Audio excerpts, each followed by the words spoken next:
Now to discuss, Congressman Mike Quigley, a Democrat from Illinois and a member of the House Intelligence Committee. Congressman, thank you so much for being with us. Before yesterday, you were not on the list that Nancy Pelosi and others are keeping of Democrats calling for impeachment proceedings to begin. As of this morning, are you? Look, I'd like to think I was a voice in the wilderness here at the length of this investigation, and I've been part of it for the last 3 years. But clearly the needle is moving for many members and candidates for President of the United States. The continued obstruction by the President, less than subtle message from Mr. Mueller yesterday, the weaponization of the intelligence community to go after the President's political enemies. You know, it's my intention to talk to my colleagues the next day or so and make an announcement this weekend on what my intentions are. Are you shifting? Well, look, obviously the needle is moving. It was never a question of whether or not this president was fit for office. He is not. It was never a question whether or not the president abused his powers. He has.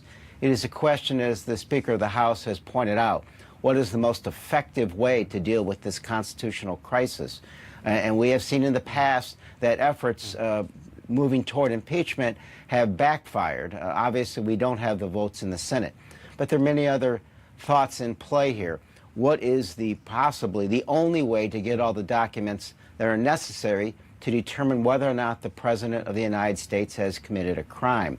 If the courts are way too slow, and if the President of the United States continues to obstruct, we may have no choice. So is it that, or what did Robert Mueller say, or did he say anything yesterday that has caused you to rethink your position? And I hope I'm accurately portraying where you are right now. You weren't for impeachment yet, but it sounds like you're thinking about it and might move over the next few days. I think what the president was saying is, I didn't spend 2 years writing this report. For the special counsel and the President of the United States to misrepresent it, redact it, and attempt to hide it from Congress and the American public. And then he moves forward at the exact same time to continue the obstruction that the special counsel talked about. So it is extraordinarily difficult to restrain oneself.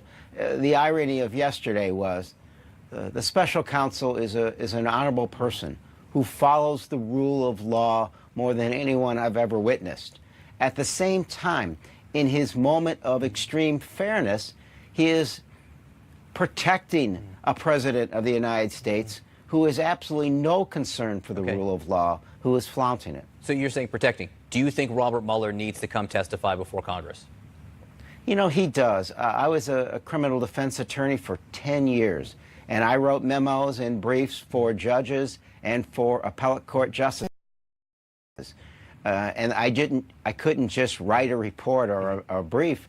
I had to come before them and answer questions. There is nuance. There is argument. There are a lot of other questions. What happened to the counterintelligence investigation? What was his thinking when he made these, dozen or more criminal referrals to other jurisdictions? What else was he concerned about? I have the greatest respect for the special counsel, but he doesn't get to decide whether or not he testifies before the American people, and he doesn't get to decide which questions he can talk about. He clearly can't decide that he's only going to talk about what's already in the report. I want to read you something that the President of the United States just wrote, and this is in light of what Robert Mueller said yesterday, how he opened and closed his 10-minute statement talking about the seriousness and the severity of the Russian attack on the U.S. elections. The President writes this morning, Russia, Russia, Russia, that's all you heard at the beginning of this witch hunt hoax, and now Russia has disappeared because I had nothing to do with Russia helping me to get elected. Now, far be it for anyone on earth to parse the language used by the President of the United States. However, by my reading of that, that's the first time the President has ever admitted that Russia helped to get him elected.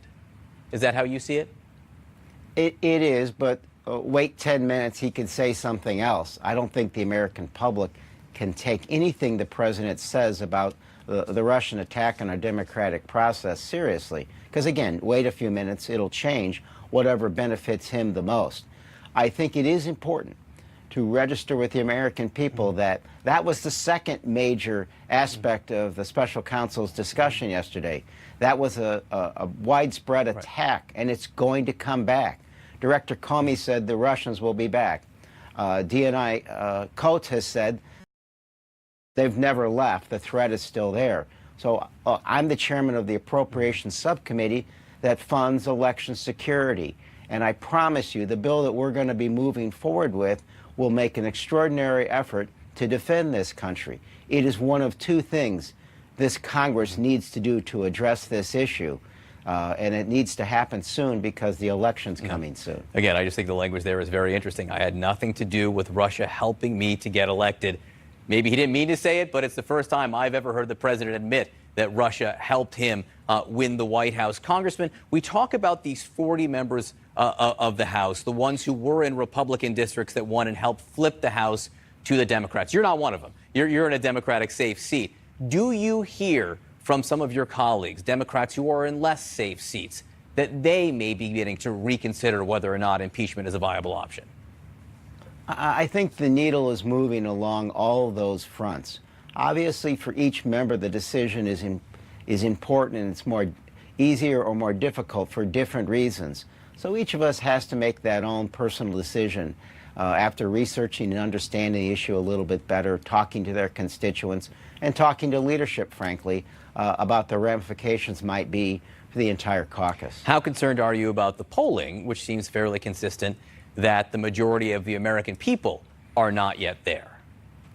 You know, and I understand that, and you can't get ahead of that. But I also understand that 4 months before Richard Nixon left office, the American people were pretty strong in polling that showed that he should not resign, and the Watergate investigation has taken too long. I think we need to listen to our constituents and talk about the issue, understand the issue, and make a decision that's right for the American people overall. Congressman Mike Quigley from Illinois, we look forward to hearing from you maybe this week, and let us know what